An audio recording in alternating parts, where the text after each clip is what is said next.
production tight? Is the groove right? Does it make you wanna dance? Make you wanna take a chance? Make you wanna take a chance? That's why I make music. That's damnation. Damnation in France. That's Willa May. Warm cookies. If you're doing it professionally.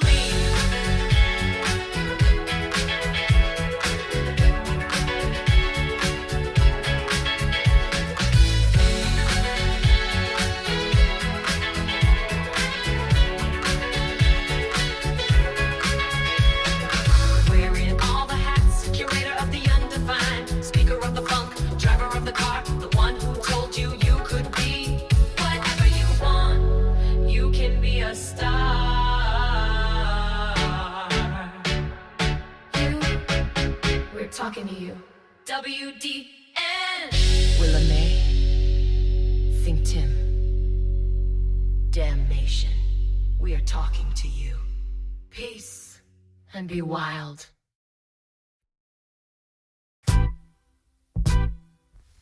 Hello, welcome back to Why Make Music. This is episode 052, and today we're talking about something people love to debate. Why does technology get a bad rap? I'm your host, Willa May, also known as DJ Warm Cookies, and I'm feeling grateful. Grateful for the tools, the journey, and for you tuning in wherever you are. Quick shout-outs before we roll. If I was your producer, Vol, 3 is out, now go. Spin it, save it, share it.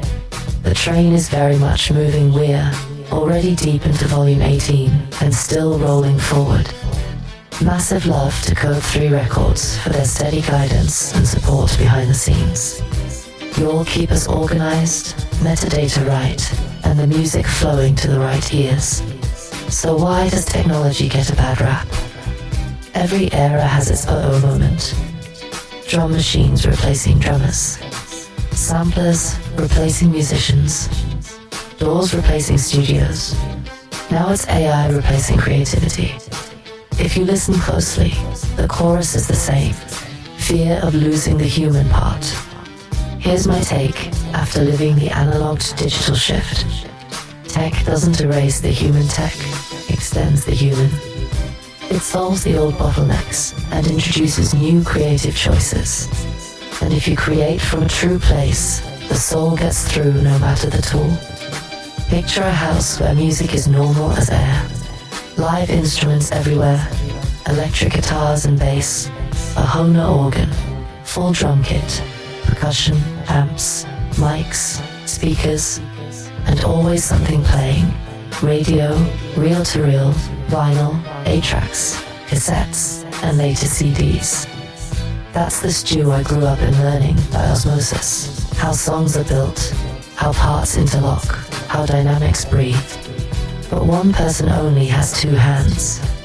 If you hear a whole band in your head, tech becomes a bridge. In the late 80s, hip-hop, drum machines, synths, and turntables were blooming. I loved real drums, but I longed for that electronic palette too. Enter my first borrowed pieces, a Symphonix pad and a tiny Casio that couldn't even play chords. I learned Ode to Joy on that thing like it was a grand piano. Limitations? Absolutely. But that's where I learned a foundational truth. Every tool is both a solution and a teacher. It shows you what's possible and what to reach for next. Recording at home back then meant cassette to cassette ping. Every bounce added hiss, smeared highs, and stole your vibe little by little. Still, those tapes were mine, and they mattered. Level Up, a Tascam Porter Studio 424 for blessed tracks on cassette. Add a Roland U24 multi-timbral sounds, a Yamaha RY34 drums, and a wannabe peep. Suddenly, I could sketch full ideas alone. Unstoppable. Emotionally yet. Sonically not yet. Broadcast ready was still a bridge too far. Studios were expensive. As a teenager, out of reach. But hustle creates openings. I got left in a studio for day sync or swim learning, signal flow, outboard, the board, the vibe. I learned two truths fast. One, the songs were there. Two, I needed the skill and gear to finish them my way. And then, a cool twist after, I shared my Porter Studio process. An admin at an art institute invited me to demo for production students. Month-long, show-and-tell style that told me the path is legit, keep going. Around that same time, I met Cubase and Cakewalk Early Doors. At first they lived in studios, not bedrooms. But seeing MIDI and audio living on a screen felt like a doorway. The future, undeniable. Traditionalists grumbled, that's not real. But every generation says that about the next tool. Then they use it. Then it becomes normal. When the computer finally came home, interface monitors, a better mic, everything changed. I could write, track, edit, mix, without begging for studio time. The bottleneck moved from access to taste, and that's the best bottleneck to have. Because taste grows with work. Myth 1. Tech kills feel. If you quantize everything, it can... But good producers leave fingerprints, velocity, pocket, human swing. Imperfection is an option in 2025. You can dial in the human. Myth 2. Tools replace talent. Tools replace excuses. Talent still has to choose notes, tell stories, shape energy. Tools widen the sandbox. Myth 3. It's cheating. Every era's tool was called cheating capos, metronomes, tape edits, synths, samplers, auto-tune. The question isn't, did you use a tool? It's, did the song move me? Myth 4. If anyone can do it, it's less special. Access does not equal artistry. The door is opened, but you still have to walk through it with vision, taste, and work ethic. Democratization means more noise and more gems. Our job is to make gems. Myth 5. AI will replace artists. AI is a calculator for patterns. Artists are engines of meaning. I use modern tools to accelerate iteration, not to outsource intention. The human remains the point. Yes, tech can trigger the one more thing spiral. DAW gives interface, gives monitors, gives treatment, gives mics, gives plugins, gives faster computer. I've been there. Here's how I keep it healthy. Song first. If new gear won't solve a song problem, it's probably a toy. One constraint per project.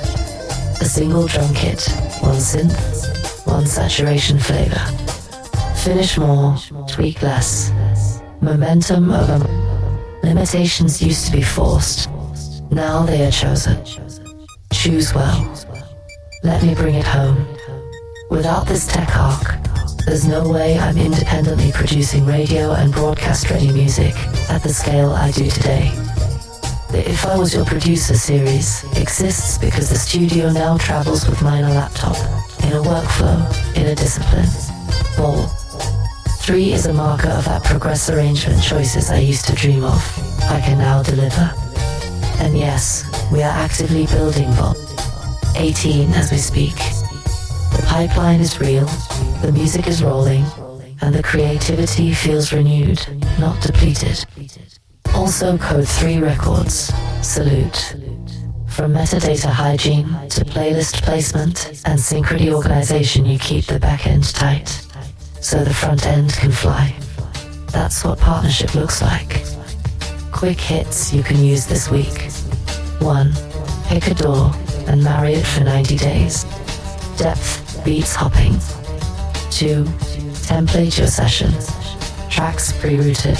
Drums, bass, keys, lead box, PGVs, FX, returns. Start faster. 3. Reference like a pro. 2 commercial tracks per song, 1 for tone, 1 for arrangement energy. 4. Humanize on purpose. Play it in. Nudge off the grid. Automate dynamics. 5. Commit. Print a few sounds. Decision is a creative multiplier. 6. Ship. Than greater than perfect. Catalog compounds. Ask me how I know. So why does technology get a bad rap? Because change is loud and comfort is quiet. But the truth is simple. Tech is a pencil. It doesn't write the poem you do. It just lets more of us write, faster, clearer, louder, and sometimes braver. I won't romanticize the old limitations, I lived them. I'm grateful for today's freedom. If your heart is in it, the listener hears it tape, transistor, or transistorized tape, emulation, doesn't matter. Now, let's pivot a little, because making the music is only half the story. The other half, treating your music like the business it really is. And here's where a lot of independent creators, myself included, have had to learn as we go. The truth is most independent artists, producers, even folks scoring sync or composing production music, still operate as sole proprietors. That means your music income just flows straight into your personal taxes. Usually on a Schedule C, no LLC, no S-Corp, no corporation. Just you, your name, and the IRS. That's the default, and it's simple. But it also means there's no separation between you, the person, and you, the business. Liability, taxes, contracts it, all lands on your shoulders the same way. And for a lot of folks, that's fine. They just want to make music, report the income, keep it moving. But the picture's shifting. Surveys show maybe 70% of grassroots musicians are fully unsigned, releasing music on their own with no label attached. Out of that, about a quarter have set up their own label, which, in practice, often means they've formed some kind of entity, like an LLC, to publish and distribute under a proper business name. That's not the majority, but it's a real and growing slice of the indie world. Bed swells softly, then pulls back. Industry-wide, the numbers are clear. Most freelancers, over 80%, stick with sole proprietorship. Musicians mirror that. Some experts even joke that less than 1% of artists take the leap into LLC territory. That might be an exaggeration, but the spirit is right for while incorporation is still the exception, not the rule. So why bother? Well, let me put it this way. When you're chasing sync licensing deals, publishing splits, or production contracts, an LLC can be more than a formality. It's protection. It's credibility. Studios, agencies, libraries that are used to cutting checks to businesses, not individuals. Having an LLC signals you're serious. It also helps when you start hiring bandmates, session players, or freelancers. You're not just a person making music. You're a small company managing projects. Here's another layer, tax strategy. Sole proprietors can deduct expenses, yes, but LLCs and S-Corps sometimes open the door to better tax treatment, especially once income grows. It's not glamorous, but it's real. And as the creator economy has exploded since 2020, with millions of people now earning from music, content, streaming, Patreon, seeing more artists, hiring assistants, building teams, and formalizing into business entities. It's slow, but it's happening. Short pause, softer tone. Still, let's keep it real. In 2025, the majority of US indie creators are still rolling without a registered company. They do it as a personal hustle. They wait until it becomes absolutely necessary, like landing a big contract, facing liability concerns, or hitting an income level where the tax benefits make incorporation worth it. In niches like sync and production music, adoption is a bit higher. Many veteran composers set up loan-out companies because it makes the paperwork and payouts cleaner. But most of them started as just John Doe, sole proprietor, until the work demanded more structure. So where does that leave us? Somewhere in the middle of a transformation, the indie artist as entrepreneur is becoming more common, but the landscape is still mostly informal passion projects, reported as personal income, with only a minority stepping into LLC status. And here's the key takeaway. You don't have to form an LLC to be an artist. But the day might come when treating yourself like a business unlocks doors you didn't even know were there. Grants, loans, contracts, sync deals, partnerships, they often ask for the business side. And if you've got that foundation ready, you can step through the door with confidence. Alright, business hats stay on, but we're sliding back into the studio. Let's talk Suno AI V5 and how we at WDMN Media use it as a tool, not as a shortcut to make songs for us. Big picture first, our catalog is huge. We write the lyrics, compose the music, produce the arrangement, and then treat Suno like another DAW module, vocal instrument. Think of it as a flexible vocal workstation, great for rendering a performance in a target style, testing harmonies, dialing in background parts, or revoicing a line you already sang live. Here's the core WDMN workflow. Song first, text second. We start with our own composition and lyrics. Prompt craft equals vocal direction. We build vocal prompts and bracketed performance cues for tone, diction, timing, attitude, vibrato, down to breath length, and ad-lib density. Live-in gives render out. If needed, we sing parts live into Suno, then derive the final performance in the vocal styling we're targeting. That lets us keep human phrasing while exploring timbre and genre character. Upload and remix. But higher. We'll upload our stems, refs, and use Suno to revoice or polish what we already created never, to generate a song out of thin air. It's a refinement layer, not a replacement for writing. Genre agility for If I Was Your Producer, because the series spans funk, pop, R&B, folk, alt, etc. Suno V5 is perfect to audition genre-accurate leads and stacks fast. Then we commit to the final takes and mix like any other session. What the rules say in plain English: paid plan equals you own it. If we make songs on Pro, Premiere, we own those songs and have a commercial license to monetize streams, sales, sync, YouTube, TikTok, the lot. That ownership sticks even after we cancel anything created while subscribed remains ours. Free plan does not equal commercial. Tracks made on the free tier belong to Suno for non-commercial personal use. Upgrading later doesn't retrofix those old free tracks.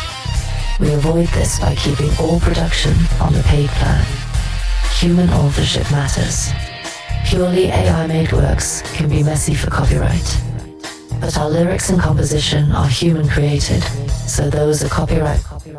In many places, you can treat Suno like an instrument you controlled. Either way, the master and usage rights for paid plan outputs are ours to exploit. No royalties, no mandatory credit. On paid plans, no attribution required, and no rev share owed to Suno. We pay the subscription, that's it. Stay clean. Don't feed in someone else's lyrics, melodies without rights. Don't misrepresent the AI voice as a specific human singer who didn't perform.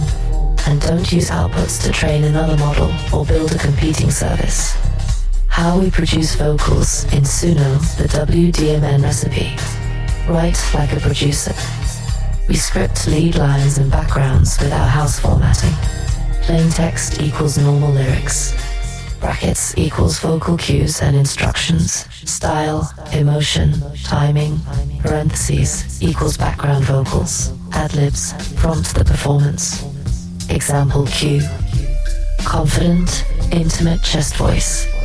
92 BPM light head voice on pre-chorus. Microscoop into sustained notes. Tight consonants. 15% breathiness. Smile on vowels. Double the hook. BGVs in thirds and fifths. hand LR40. Guide timing and feel. We reference the grid and swing in the prompt, for example. Groove on the back half of the beat. Lay behind snare by approximately 15 milliseconds. If it still feels too straight, we re-render with humanized timing or print and nudge in the stack like a session. We render lead, doubles, harmonies, pads, ad-libs as separate passes, label them, and treat them like recorded takes. Commit to comps, print FX returns when ready. Live, capture when needed. If phrasing needs human grit, we sing it in, then derive the final timbre with the same contours. That's how we keep soul and intention at the center. Print, protect, and paperwork. Masters and splits, 100% WDMN, unless collaborators are involved. Lyrics, composition, register with BMI writer and publisher. ISRC, ISW, CUPC. Log and match across distributors. Notes. Mark AI-assisted vocal rendering under paid license. In our internal sheet, not required public legist, our audit trail. Monetization and platforms what we actually do. We distribute paid plan songs everywhere. Spotify, Apple, YouTube, Instagram, TikTok, Bandcamp. No extra license needed. For sync, we deliver clean masters plus instrumental, plus TV mix, plus stems. And note AI-assisted vocal rendering. All rights controlled by WDMN Media. Supervisors care that we own clear 100%, which we do. Some distributors or libraries may be picky about purely AI tracks. Our stance is simple. Human lyrics plus human composition plus paid plan assignment equals strong clearance posture. If asked, we provide our licensed language and authorship documentation. Guardrails how we stay out of trouble. No third-party lyrics, melodies, unless we have written permission or a license. No voice-like misclaims. We don't market the render as Singer X. It's our performance aesthetic. Full stop. No model misuse. We don't share raw output to train anything. We release songs, not datasets. Privacy check. We manage visibility settings so VIPs don't leak from community feeds. Why Suno V5 fits if I was your producer. That series lives on range 1. Week it's funk, grit. Next week it's folk pop, whisper, then altar and B-stacks. Suno V5 gives us fast, high-fidelity style conformance without abandoning our process. We still do the musical heavy lifting. Write, arrange, produce, mix, master. Suno is the vocal engine that helps us iterate faster and print cleaner, especially for harmonies and genre-specific tone. In other words, we're not asking AI to make the song. We're asking it to perform the song we already made, to spec, to schedule, and to standard. Bottom line, and a paid plan, the songs we cut with Suno are ours to release and monetize. We keep the human authorship front and center, and we use the tool like any other instrument in the rack. That's how WDMN Media stays prolific and professional song by song, volume by volume. Alright, this is the part where Lisa, Tim, the kids, and I joke, tell me like I'm 2. So I will. No jargon, no mystery. Just how the money actually moves so you can keep more of what you earn. 1. Where does a tax deduction go? A deduction is not a gift card from the IRS. It's a shield that shrinks the part of your income that can be taxed. You make $50,000 in your LLC. You have $10,000 of legit business expenses, gear, plugins, distribution, artwork, studio, etc. The IRS doesn't tax $50,000, they tax $40,000. Result, smaller tax bill. The saved cash simply stays with you. Think of it like this. You were going to pour water out of your cup. A deduction makes the cup smaller before you, also less water leaves. So where does that kept money sit? wherever your revenue lies your business bank account. Instead of sending that chunk to the IRS, it remains in the LLC until you move it. 3. How does it become usable for you personally? Depends on how your LLC is taxed. Single member LLC default. Taxed like sole prop. Profit after expenses is your income. You can take an owner's draw anytime, just transfer from the LLC account to your personal account. You'll pay income tax plus self-employment tax on the net profit. Multi-member LLC, default partnership. Profit is split per your operating agreement. Each member gets a K1 that reports their share, taxed on their personal return. LLC taxed as an S Corp. You wear 2 hats, employee and owner. You must pay yourself a reasonable salary via payroll with payroll taxes. Extra profit can come out as distributions, generally not subject to self-employment tax. This structure can save taxes when profits are steady and healthy. Takeaway: deduction gives less taxable income, gives smaller tax bill. The cash stays in the business, until you pay yourself. Paying yourself equals owner's draw sole, partnership, or salary plus distributions. It's not free money from the IRS. It's more of your money, not leaving. For quick side-by-side example spoken, simple math. Scenario: $100,000 revenue, $30,000 deductions gives $70,000 profit. Sole prop default. You're taxed on $70,000, and you also pay self-employment tax on that $70,000. Money sits in the business. You pull draws when needed. S Corp election. You still have $70,000 profit. You pay yourself, say, $40,000 salary, normal payroll taxes apply. Remaining $30,000 as distribution, no self-employment tax. Savings, roughly 15.3% of that $30,000 avoids, say, tax approximately equals $4,500. Caveat: payroll, filings, CPA, more admin. Rule of thumb: if profits are modest or bumpy, the default sole prop is often perfect simple wins. If profits are steady around $50 to $75,000, consider S Corp for potential tax savings with proper payroll and reasonable salary. 5 startup costs and the 15-year thing, the sharp teeth topic. If you spent money before the business officially started branding, initial gear, website setup, legal, etc., that's startup. In year 1, the IRS lets you deduct up to $5,000 of startup. Anything above $5,000 gets amortized over 15 years, spread out. Example: you spent $50,000 starting up. Year 1, deduct $5,000 right away. The remaining $45,000 spreads over 15 years, gives $3,000 year deduction. Now the spicy question. What if we close the LLC in year 2? You don't lose the rest. In the final year, the unamortized chunk becomes deductible immediately. Year 1, $5,000, immediate $3,000. Year 1, amortization equals $8,000 deducted. Year 2 closure. You deduct the remaining $42,000 in one lump that year. 2 notes, said slowly. That's still a deduction, not a check in the mail. It reduces your taxable income, which lowers the tax due, or increases your refund if you already paid in. If the deduction is bigger than your income, you might end up with a net operating loss norm that can potentially carry forward rules depend on your situation.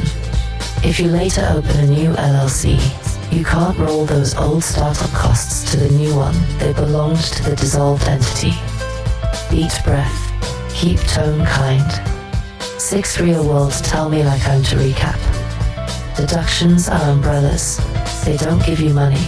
They stop money from leaving. The saved cash stays in your business bank account until you move it. How you move it depends on structure. Sole prop partnership gives owner's draw. S Corp gives salary plus distributions. Startup costs first $5,000 now, the rest over 15 years and less. You close early. Then you write off the remainder in that final year. Admin versus savings. S Corp can save self-employment tax at higher profit levels, but requires payroll and paperwork. 7 WDMN MEDIAS. Practical checklist, what we actually do. Separate accounts. One clean business bank. Credit for every expense and deposit. Track everything. Subscriptions, plugins, sample packs, distro artwork, ads, travel, home office, percent log. It. Close the books monthly. Quick P&L and cash review. No surprises at tax time. Right size the structure. If profits stabilize and support payroll, we talk S Corp with a pro. If not, we keep it simple. Document startup. Tag pre-launch spending so your CPA can allocate the $5,000 now over 15 years later correctly. Plan your pay. Choose a pattern weekly draw, twice monthly salary. So cash flow stays calm. You make the art. Let the rules serve the art. Deductions don't make money, they keep money. The structure doesn't make songs, it protects songs, stabilizes cash, and reduces friction so you can keep creating. Welcome back to Why Make Music, your ultra-compact WDMN Media report for the week of September 20th through September 26th, 2025. Put on your reporter hat with me. We're hitting a bunch of hot stuff across film, TV, music, sports, and big IP moves. Let's go. Film and TV. Franchises on move. The Batman 2. The hype is real. Since Batman Day, September 20th, DC fans have been peppering social media with questions. What's next for the Caped Crusaders saga? No full trailer drop yet, but the vibe is that the sequel will double down on musical identity, mood, and world building. That orchestral teaser, shared by Matt Reeves, keeps the music front strategy in play. Also, buzz suggests they'll tie more thematic motifs into characters, villains, duality, etc. As music creators, that's a signal. Expect deeper score calls, thematic layering, maybe hybrid orchestral, plus electronic textures. Superman streaming now. In a smart move, DC just dropped Superman, one of the newer film versions, onto streaming platforms. That gives the franchise fresh shelf life, and for us creatives, that means renewed interest in superhero scoring, trailer cuts, cover music placements, and playlists tied to iconic themes. Peacemaker is airing no spoilers. The current season is rolling, continuing the tone that blends action, character introspection, and weird humor. As usual, fans and critics are watching how the soundtrack supports both the comedic and gravitas beats. No major leaks this week, but music placements in shows like this tend to have follow-up sync activity. Star Wars and The Mandalorian Grogu. Star Wars dropped a new trailer for The Mandalorian Grogu, teasing the May 2026 release. The visuals, tone, and sound design were front and center. You could already sense how music will drive the emotional arcs. Trailer music cues are already being tracked by fans. What pieces did they borrow? Which is prime ground for composers and remix artists to pay attention, knowing what keys, instrumentation, and transitions are resonating. Music headlines and artist moves. Taylor Swift variant vinyls, an album rollout. Taylor is doing something clever again. Variant cover waxes leading up to her new album. Each version has unique artwork, giving collectors reason to buy multiple pressings. It's a classic physical strategy, but recontextualized for the streaming era. Smart move builds buzz, leverages fandom, and forces fans into tactile experiences in a digital-first world. Sabrina Carpenter and Not Country Enough comment. Sabrina made waves quietly, but waves by saying she sometimes gets told she's not country enough. when it comes to acceptance in certain genre circles or platforms like the Grand Ole Opry. It's a commentary on industry gatekeeping and genre expectations. What this means musically for her, either leaning into a hybrid sound or owning her place outside those constraints. Prince, Estate, and Around the World in a Day collection. For you Prince fans, rumors are swirling about a collector's release of Around the World in a Day. But from what's surfaced, this won't have never heard tracks rather, remastered, and extended versions of existing songs. Also a mention going around of a Purple Rain. The musical dating list, yes, it's a thing, fans are flagging that as cringe in the fan community. The line, if you're going to celebrate a legacy, do it with reverence. So, caution plus excitement. The estate is staying active, but the biggest impact will come with clean archival releases, not filler. TV comebacks and crime drama revival. Law and Order, SVU, and Criminal Intent return. Yes, they're back on the radar. Fans are lining up to binge those backlogs, SVU and Criminal Intent. That's interesting for two reasons. One, music assignment opportunities, especially theme tweaks, underscore beds, new interests. Two, competitive attention, how the new seasons will score their tone versus the legacy soundtracks everyone remembers. Jimmy Kimmel and WNBA playoffs. Jimmy Kimmel is back in headlines, season return, guest lineup, gags. Simultaneously, the WNBA playoffs are happening media coverage. Sponsorships, theme music pushes, broadcast jingles, athlete-themed tracks are floating.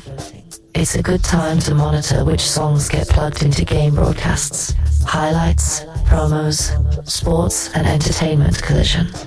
Philadelphia Eagles, undefeated start. Yes, the Eagles are 3-0, still undefeated early in the season. Philly is buzzing. Rumors are swirling about the halftime show. Who might be tapped to perform? Big local names, surprise headliner, genre crossovers. Every rumor is worth tracking if you work music. Halftime slots often draw huge streaming spikes and extra sync attention. Looking ahead, why it matters to WD. Big IPs Batman, Star Wars, DC are leaning into music-rich marketing. That means score leaks, trailer stems, cues, and licensing windows are more visible. Artists playing the physical game smart tailor remind us you can still leverage physical media even in streaming age. Estate influence brands, Prince, are walking tight lines. Fans want authenticity, not fluff. When legacy shows or franchises revive, there's renewed demand for both brand faithful and fresh musical voices. Sports plus entertainment are colliding harder than ever. Eagles halftime, WNBA music cues. Be ready to pitch TV-friendly versions of your work. This was Why Make Music, episode 052. Why does technology get a bad rap? I'm Willa May, J-Warm Cookies. Go spin if I was your producer. Vol. 3 today, and keep an ear out, we're cooking on volume 18 and beyond. Huge love to Code 3 Records for the support, and to you for listening. If this resonated, follow, rate, and share the show. Tag at ThinkTimm and at WDMN Dash.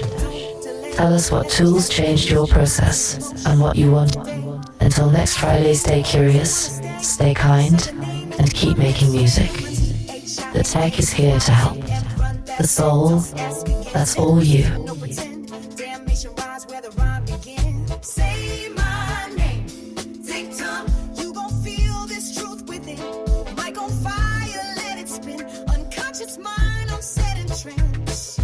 Flowing like I'm dreaming with my eyes peeled shut. Subconscious glitch with a rhyme so cut. I play mind games with my own brain waves, slipping on beats like sun ray haze. You ever heard truth through a candy shell? That peanut butter base got a story to tell. Back and forth like cassette rewind, but the future's mine on auto design.